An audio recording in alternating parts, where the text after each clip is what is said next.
Kumusta siklista? Dito tayo ngayon sa The Tent. Napabilis yung practice natin ngayon na 50 kilometers sa loob ng 2 oras kasi sumama ako dun sa group ride ng mga siklista dito sa The Tent. Halos nandito na sila palagi na nagra-ride, nagpa-practice, nag-iensayo. Sumabay ako sa kanila pero may napansin lang ako. Habang kasi nag-ensayo tayo, biglang may isang siklista na bigla siyang tumabi na hindi nagsisignal habang nasa grupo. Ayun, yung kasunod niya medyo nabigla kaya sumemplang.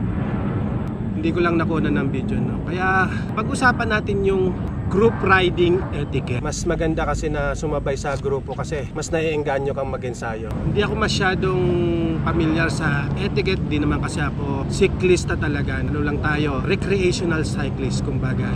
Practice lang, pang papawis lang. Ano, kung medyo may hindi ako nabanggit, i-comment nyo na lang, no?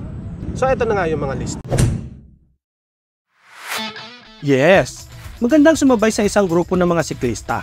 Lalo na kung alam mo sa sarili mo na kaya mo ang pacing nila. Pero dapat alam mo rin ang tamang pag-uugali kapag sumasabay dito. Meron akong batayan na pwede nating iwasan kung nagbabalak tayong sumabay sa group riding. Unahin na natin ang pinaka-importante sa lahat, ang biglaang pag-break. To ang wag na wag mong gagawin kapag sumasabay ka sa grupo. Kasi pwede itong mag-cause ng karambola ng bawat isa o baka maging malala pa. Kaya kapag gusto mo nang huminto o magpapahinga, kailangan mo na ipaalam sa katabi mo. Lalo na yung nasa likod mo na ikaw ay tatabi na. O di kaya sumignal ka na, tatabi ka na o hihinto ka na para alam nila ang gagawin nila.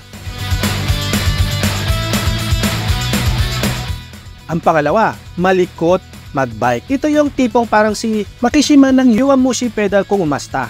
Pabaling-baling kung magbike na paniguradong masasagi ka kapag nasa tabi ka niya. Kaya panatiling steady at smooth lang dapat. Igalang mo ang mga nasa paligid mo. Iwasan mo ang paglalaro habang sumasabay ka sa grupo.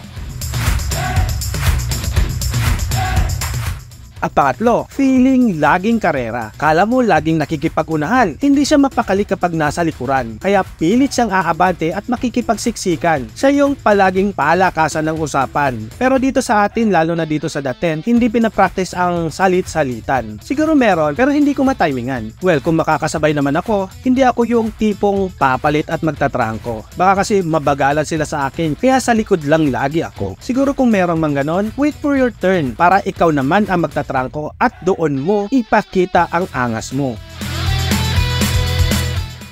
Pang-apat, biglang dudura. Tingin ko hindi naman ito nangyayari sa group riding. Pero minsan na akong munti kang makasalo ng dura. Dahil sa pag-aakala ng sinusundan ko wala siyang kasabay sa likod niya, bigla siyang dumahak. At ayun, muntik na. Napamura na lang ako ng tahimik. Well, tahimik lang, pero gayon pa man, wag nating gagawin ang ganitong gawi. Yunukin mo na lang. Yo! Panglima, amoy na tuyong pawis o may putok. Ito yung ganadong-ganado ka sa sasabayan mo nang biglang may sumasapak sa ilong mo. Amoy impacto. Either amoy na tuyong pawis sa damit o may putok. Hindi naman sa pagmamalinis. Pero sana gumamit tayo ng deodorant bago mag-ride. At kung hindi ka man naligo, at least bagong damit. Mas maganda kung jersey o dry fit para tuyo agad ang pawis. Iilan lang ito sa aking nabanggit. At kung may alam pa kayo na hindi ka nais-nais na gawi, pwede nyong i-comment sa baba nang lahat tayo ay may matutunan sa video na ito. Ayun! I think that's good enough para sa ensayo nating araw na ito. Well, salamat sa mga nag-group ride no, napasabay tayo doon. Kaya napabilis yung natin, pacing. So, ayan na. Let's go na. Uwi na tayo. Yun na nga ang ating video para sa araw na ito, no, mga amigo. Ako nga pala si Yep Breeze. Maraming salamat sa panonood and ride safe mga siklista. Kumusta siklista? Please subscribe to Yep Breeze channel! Okay na! Kumusta siklista? Please subscribe to Yep Breeze channel. So please whatever.